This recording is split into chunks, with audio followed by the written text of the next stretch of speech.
I think whatever level of gifting that God has graciously given to people, wherever that ceiling is, enjoy working within that realm, knowing that you're putting a smile on God's face if you just have fun and do your best. Hello, and welcome to Working with me, Dan Doriani, hosting a podcast where we explore faith, work, culture, and the way believers can make a difference in their corner of the world. So I'm delighted to have as my guest today Ron Adair, whom I've known for about a year now. Ron is an artist, he's an illustrator, he's also a lay theologian, a believer, and he has worked since he was 10 years old. He got his first commission, has been a professional artist since the age of 22 or so, 21, 22. 70 when I finished school. All right, so since the day he finished college, he's been a professional illustrator. He worked for many years with his identical twin brother, Don, who's with the Lord now. And they worked together in Dallas in the same shop, in the same office for 22 years and gave each other encouragement and good-hearted critique. Ron is known, artists aren't always the most publicly known people, but Ron's work has been seen by millions of people on stamps, on presidential portraits, artwork for artists, baseball cards. We'll get to some of those. You get to see some of those. Ron, is that a reasonably accurate introduction? What would you like to add to the introduction to wow. Well, the life I of an artist? think but you hit it. My twin brother, Don, and I were very blessed to have each other. And he was always a good source to go to because sometimes I'm not a good enough sheriff to police my own work, and you need that extra set of eyes to look at something and point out something where you had a blind spot. Yeah. And so we returned fire in a fraternally acceptable, nonviolent way most of the time. And it was a great benefit having Don there. Yeah, so nothing like having a good partner. Oh, I know. In the enterprise. Yeah. We're going to get to your artwork really fast, Sure. but your best known work is it requires some faith, because when you start off as an artist, most people start off illustrating, soup cans or working for the grocery stores or for insurance agencies, commercial art. Right. And you've done some of that. Yes. But you launched into the world of independence. And so that takes confidence. It takes faith to do that. Just tell us how you got started. There are probably some people who would like to get started, whether in art or something else. As I've tracked back and looked at a number of different illustrators, people who did magnificent work for years before I got into this, it's really a very common thing for a guy fresh out of school to go to work for someone, to be an employee for a while, because you come out of school and you've got some skills and they're not bad at all, but you need to kind of work some of the bugs out of what you're doing. And so there's school is one environment, but getting out into the world is a different standard. And so things that might have been acceptable and look good in a classroom at Washington University wouldn't necessarily be viewed the same way. So you had to just spend some time to do that. And that's what happened to me. I was offered a job my last semester at WashU to go to work for Warner Brothers 7 Arts in California because of some of the work that they had seen. But thankfully, I did not go that route. That would have been a completely different life for me had I taken that road, although there was something in me kind of was drawn to that. But thankfully, the Lord helped direct me away from that. So I finished school and went to Dallas. I grew up in West Texas, 20 miles from where the Bushes lived, interestingly enough, in West Texas. But I went to Dallas, and I hooked up with a large publishing company for whom I worked for about a year and a half, a little less than 2 years. The work that I did for them, they had a number of publications that were nationally distributed. So right off the bat, coming out of school, I was able to kind of work out some of the bugs and some of the little deficits in my approach to things in a good way, and then that artwork got widely disseminated. Mm-hmm. And so I knew that long term I did want to stay at that publishing company, but it wasn't too long after I'd been there and some of the things that had gotten exposure that I started to get some phone calls. Okay. And those that phone led calls to independence. Then. And those phone calls kind of picked up steam. Coca-Cola in Atlanta and a couple of airlines and some other things, and I knew that I wanted to do that work and it was necessary. And so a time came where I really felt like I needed to just launch this thing. And so that's what I did. And it does provide fuel for your prayer life to do something like this. Yes. That's good. Launching independently Yes.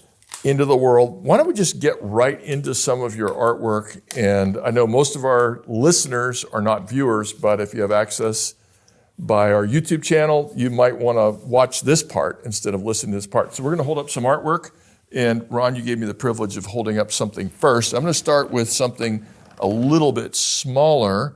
This is a book cover by a man that I know and respect, an author named Gene Veith, who wrote a book called The Soul of the Lion, the Witch, and the Wardrobe. And there's a wardrobe with a lion peeking out of it. Guess who drew that? That was you. Yep. We'll have a picture. I'm going to run through a few, and then you comment as you wish. We're going to put a picture on screen a little bit later, or insert it maybe right now. I'm not going to hold it up, of Charles Spurgeon. Oh. And everybody's seen the same photo of Charles Spurgeon, as if there was only one ever taken. But there was a biography of Spurgeon, and somebody decided that a pencil drawing would be more interesting. Yeah, the publisher, Banner of Truth, wanted to do a second printing, and they wanted to upgrade the cover. I hope my drawing of Spurgeon was an upgrade. I think they viewed it as in that way, but they thought artwork would be better than the photograph that they used, and so I was pleased to be able to do that. Yeah, and speaking of pencil work, what drew me most powerfully to your work, I met your work in a very different way through an illustration I gave in a sermon about Albert Pujols, whom you've drawn several times. In case anybody doesn't know, Albert Pujols is one of the great hitters of all time in Major League Baseball, and quite a firm believer himself, but a very distinctive player. Yes. And we're going to show a picture of his stance in which he did not take a step into the ball, which is very unusual. But this is pencil work, and this is Ronald Reagan, and you were invited by the Republican National Committee to do this, or commissioned to do this. And I hope you can see, I mean, it's just incredible detail on how a pencil can bring things to life. Can you hold up John Wayne? And if you go online to your website, you can almost hear the leather creak, and the bullets even have in his at his waist all have a slightly different coloration. It's just remarkable. Can we just stop right there? Can you talk to us a little bit about some of these works, whichever one you want? Sure. Pencil drawing. Just tell us about the art a little bit, well, the skill required. One of the things that I'd like to maybe address later, but I'll just touch on it here, but it's really important if you're going to go out into the marketplace, it's very important to learn to do one thing exceedingly well. Yes. So when people think, we need some book illustrations and we want them done in pen and ink or pencil or gouache or even oil paint, that one or two names comes to mind. If we're going to do this, and this is the subject matter, that's the guy that we want. So you want someone so you got to really. You want someone to think about you. Well, you want them if they have. You got to be really, really good if you want to kind of find a niche at one thing, and a little bit, and I'm pretty good about one or two other things, but yes. An important one. And so pencil, I just had been doing normally at home. I didn't have a whole studio. I had pencils and paper, and I did a lot of drawing. Mm-hmm. So I felt at home. And then during my college years, all artwork starts off ultimately in laying things out with pencil, getting some value established. So I felt comfortable with the pencil as a tool. And then I began to see that, no, the pencil, I got, in fact, let me just mention this guy right here. Anyone that aspires to learn about how to use a pencil, Paul Kelly, is no longer living. And I learned about this guy, and I got his book, and I studied it. And I really, really studied it. I really just wanted to see how he sculpted on a two-dimensional surface, which is some wrapping the pencil around the form.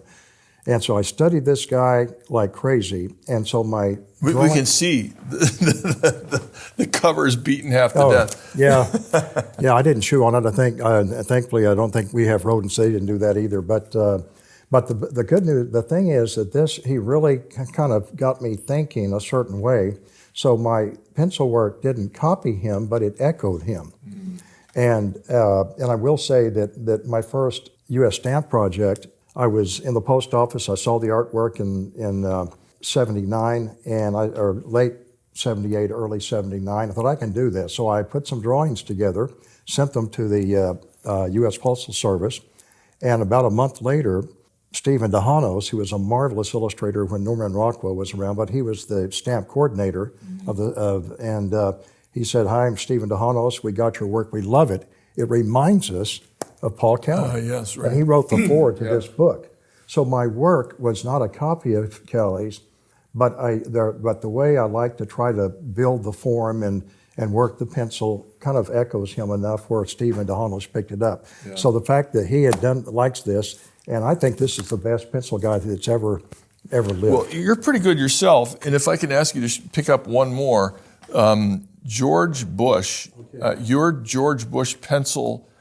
This was the last thing I don't I even did. know how somebody captures someone's face on 2 dimensions with nothing but a pencil. Yeah. It's astonishing. Well, this was the third one I did that the RNC used to help build their donor base, which is what the purpose of all of these political things. And a marketing firm actually contacted them to help them, and they said kind of what they thought they wanted. The marketing firm knew about me, and they said, "We got a guy." So that's how I came in to do these things. But yeah, the Bush faces are interesting. They're all unique and special challenges. But I'm doing a drawing now, and you always get the whole thing laid in, you kind of work it, but after you get the values established. What do you mean by values established? Values is just dark to light, value. But you got to go for the bullseye, because a good nose won't save it if the eyes don't look good. You've just got to make the eyes really. Once you do that, because that's the window of the soul. Yes. Once you get that, then it encourages you to get into things like that hair that drives me crazy to do.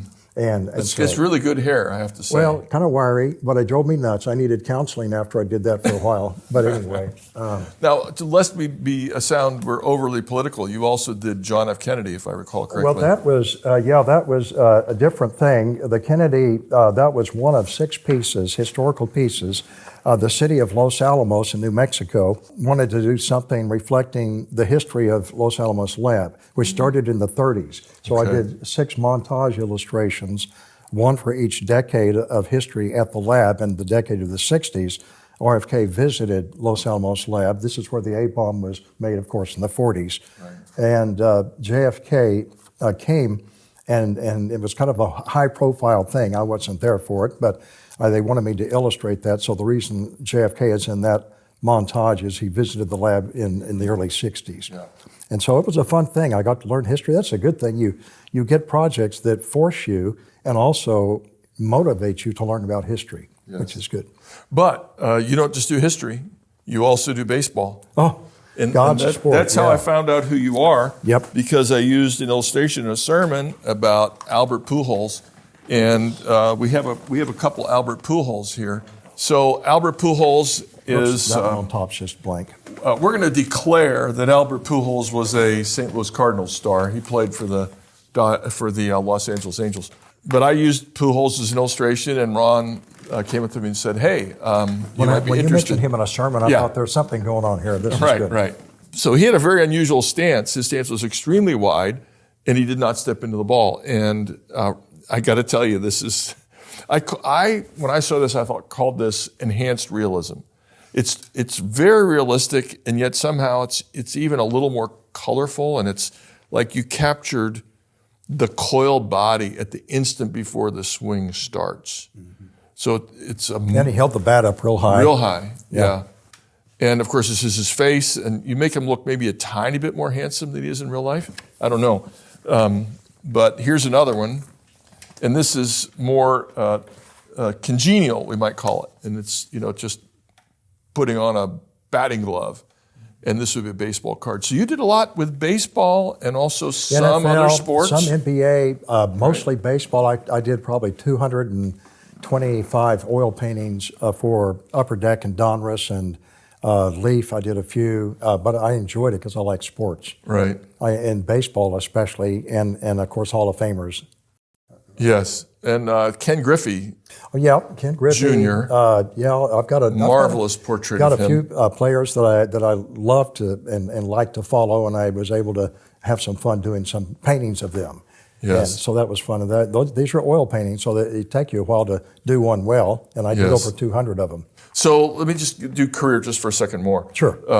So once you got going, you started to do things a little higher level for Coca-Cola, higher commercial organizations, more, let's say, more demanding, more public. And then you're on your own, you launched, you're on your own, and you're working with your brother. Yes. And the commission just rolled in enough. When you talk to an artist, artists will say, it's too much and it's too little. You talk to actors, and they're always wondering, when's the next, am I going to get another chance to be on TV or radio, do voice work, whatever it is? Right. Well, there were times where you thought deadlines are deadly, and they tend to kill you. But there are times when the deadlines beat you, like a piñata, and other times where you wish you had some more of those deadlines. So it's an oscilloscope. It wasn't just a flat line. Right. There were times when I wanted to be busier than I was, and then there were times when I thought, how in the world am I going to meet this deadline? Yeah. But I think, just briefly, as far as the faces are all different. They're unique because we bear God's image, and I don't want people that do rocks and trees and plants and rivers. I think that's great. I want to learn how to do that better because I'm not that good. But there is a special thing about doing people that actually reflect some of who God is. Yes. And Wayne, I've done him. My first John portrait of Wayne, when I was yeah. 12 years old. We had gone to the movie set in 1960 for John Wayne, and I did my first oil painting, and it was a lot of fun. I used black paint in the nostrils, which you never do, but as a 12-year-old. You didn't know any better. And then I've done him a number of times, so much so, I've done him so many times that I know his face better than my own. I could do a nice drawing of him without looking at any reference. Mm. But some of that knowledge had a tendency on occasion to try to morph its way into other artwork. Mm. And so if I'm doing a portrait of a little girl, Mom and Dad don't want Susie looking like John Wayne. So I'd have to work at that so that she wouldn't have that a little bit tilt a little bit, that Wayne look. And then working with Colt Industries and Michael Wayne later to do artwork that was etched in a commemorative collector pistol of the 45 that he carried. And so that's artwork, not for painting, but artwork that was gold etched into metal. So you have stuff that shows up in different ways. Yeah, that's right. That's interesting. And you and your brother worked together. Yes. And you had a very distinctive privilege of being the only brothers to both have a stamp published by, or I don't know what word is published, I guess that's the wrong word. Printed by the government. Printed by, but it's a great honor to have your work appear they've had for the U.S. Postal Service. Fathers and sons, husbands and wives, but in '86, in Don's first stamp, we became the only two brothers before or since that had both done stamp designs. So it's kind of fun. Yeah, I was so thrilled for him. George Bush showed up for the first day of issue. Oh, really well. Offered him a trip to Dallas on Air Force Two and to get back to town. But yeah, Don's stamp was, I tried to, they asked both of us to do designs and he beat me fair and square, and I'm thrilled about that. Yeah. You had your turn a little bit later. Yeah, well, I had done a few before he got his first, and then he did that first one and then another one, but it was just great to see he was a better designer than I'll ever be, and Don had such a knack. In fact, this pen is a metallic version of his Republic of Texas commemorative. Well, identical twins, but slightly different gifts, slightly different capacities as artists, I guess is what you're saying. Yes. Let me go to a little bit of a very different topic in a way. Sure. And that is that so many people are artists when they're 4, 5, 6, and 7. And I actually brought something with me. It's not quite as impressive as the work you've seen so far, but I'm going to just hold it up anyway. So this is a portrait of my wife and me, done by my 4-year-old granddaughter. And if you look carefully, you can see there's the microphone right there, because little children are fascinated by microphones. Then, of course, we got rainbows, not necessarily the form, and it says things like, I love you, Mom and Dad, and Cleo, that's her sister. Yep. And then the third piece of art from this is she loves music, and she somehow saw notes on a scale and wanted on a piece of music. Wow. And did that. And somehow it reminds me that my parents briefly thought I was going to be an artist because when I was 5 and 6 and 4 and 3, I just drew endlessly. And it disappears from most adults, as play does. But wouldn't it be great if adults still kept some of their artistic sensibility, even if they are not especially gifted? Mm-hmm. You know, we play games, at parties where you have to draw things. Yes. Some people are pretty good, some are terrible. Some communicate with sticks, stick figures. Others try to draw it perfectly, and then it takes up all the time for the game.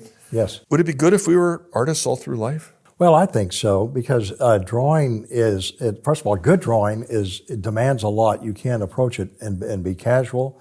But people I think whatever level of gifting that God has graciously given to people of anything about getting into the arts, wherever that ceiling is, just to enjoy working within that realm, knowing that you're putting a smile on God's face if you just have fun and do your best. People get busy, life takes over, you become a parent, the things of life kick in and kind of push that aside. But I think that if people will just kind of take a deep breath and settle in and pull out a piece of paper and maybe some watercolors, you can have some fun. And just, even if what you're doing is just yourself working with the pigment to do that thing that you're looking at, that nice plant on the shelf or whatever it is, or your child who's asleep on the couch, there's just something really neat about that. And so I'm not sure what the answer is to change the trajectory of people kind of losing that love. But I think there's something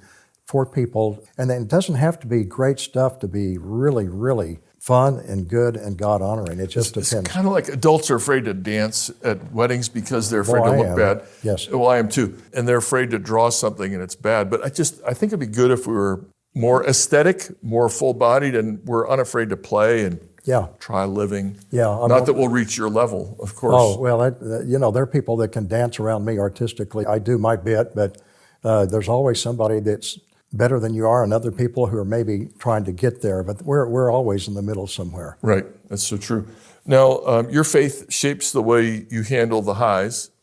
You don't get too excited if you get a bunch of commissions and think you're the best artist of all time. That's clear. No, I never thought. And you don't despair, because you know God loves you, you're a child of God, you're redeemed, and your worth is independent if your business dipped a little bit. Yes. I believe that every occupation has an opportunity to teach us some lessons that we wouldn't otherwise learn. So, for example, parents learn about unconditional love when they have a baby, because you just give and give, you don't get anything back. But you told me one time about a moment in your life when you did something with a drawing of Carl Malden that instructed you on the nature of God. Would you be willing to share that with us? Yeah, I have to say the context is important. Yeah, by all means. And I'm not sure that I communicated that because it might affect your question. But my freshman year at Washington U, one of the assignments was again to do a modest drawing, not a big full-fledged rendering, but a modest drawing of someone who was recognizable, because you really can't tell if you're doing a good job capturing a likeness unless you know the person and you say, yeah, that looks like him, or it looks like I know who you're else. drawing. Yes. Right. So I chose Carl Malden, and he was an actor at the time, pretty busy doing movies and TV stuff, because I thought he had an interesting face, but he also had this prominent nose. Prominent nose. So I did the drawing. It was graded. It came back. I put it on the wall. And my roommate, Larry, had a dartboard, and I grabbed one of his darts, and I decided just stupidly, unwisely, capriciously to use that original drawing that was stuck up on the wall, use it as a target. So I picked up a dart and I let it go, and it found Carl's nose, and it stuck through the drawing and went into the sheetrock, actually behind the drawing. I threw it pretty nicely, and it was a great shot. And my roommate said, "Why in the world would you destroy a piece of artwork like that?" And I said, "I haven't the slightest. It was really capricious and not wise, but I felt like doing it. I just did it." And I said, "Well, Larry, I don't know why. I can't give you a rationale that fits, but I just wanted at that moment to use it for a target. And since I did the drawing, you wouldn't have the right to take the dart and throw it there, but I did it. And so I decided to use that as a target. You had the right to do something I had the foolish. Right to, because I created it. Yeah. But now at the time I did that, I was churchy and kind of a Christian and a cultural kind of do's and don'ts kinds of things, but I don't know that my heart was regenerated. And so I didn't really, that at that moment didn't become an object lesson for me, but after I became a believer, I thought about that, looking at it. It's a little bit of a Romans 9 situation with a potter in Romans 9. And one other time I had a sculpture that was actually won an award in high school of my brother Don, a bust of my brother, and it won first place. But I decided I didn't like it, so Don and I took it out into the desert and shot it to pieces with 222s, and my mother wasn't happy about that. But again, I did it. Now that's really not a good thing to do. No. But I did it. And of course, the point is that we do things that are foolish capriciously when we have the authority to do so. That's right. God has authority to do what he wills with what he makes. He's the potter, we're the clay. God blessedly is not capricious, does not act at random acts of destruction. Yes. But for you, and then when you told it to me, for me, it became an illustration of the fact that when we make something, we have authority over that. God has authority over his creation. Yes. And it's beneficial for us to remember that at all points. Yes. There's a partial analogy in the sense that we have authority over what we make. We don't create as God does, but derivatively, we take material that exists. Yeah. He takes material out of nothing. And we act arbitrarily and foolishly. God doesn't, but it still is an illustration of God's power and authority. I had sovereignty over that artwork in a derived sense, and I exercised that sovereignty, I should say, in a really ridiculous way. But I did it. I wished I hadn't. I kind of like to have the drawing and just put it for historical reasons instead of hysterical reasons. But yes. But through it all, God is merciful, gracious, and faithful to provide. His providence is inscrutable, the way he has brought some projects on. It's just amazing. You have 30 seconds. Somebody's grabbing you on the way to the car. What do you say to a young aspiring artist? What's your first big idea?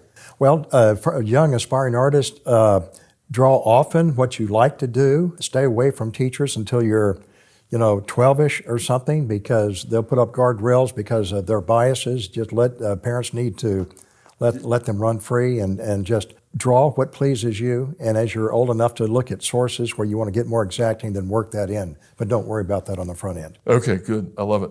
If you could name one book that somebody should use, is this the book? Well, for pencil, Paul Calley's book on pencil, The Artist Handbook by Mayer. It's a big, thick thing. You don't want to drop it on your foot because it puts you in ER, but it's a big, thick, comprehensive book on art. It's fantastic. It touches every area, called The Artist Handbook by Mayer, M-A-Y-A-R, I think.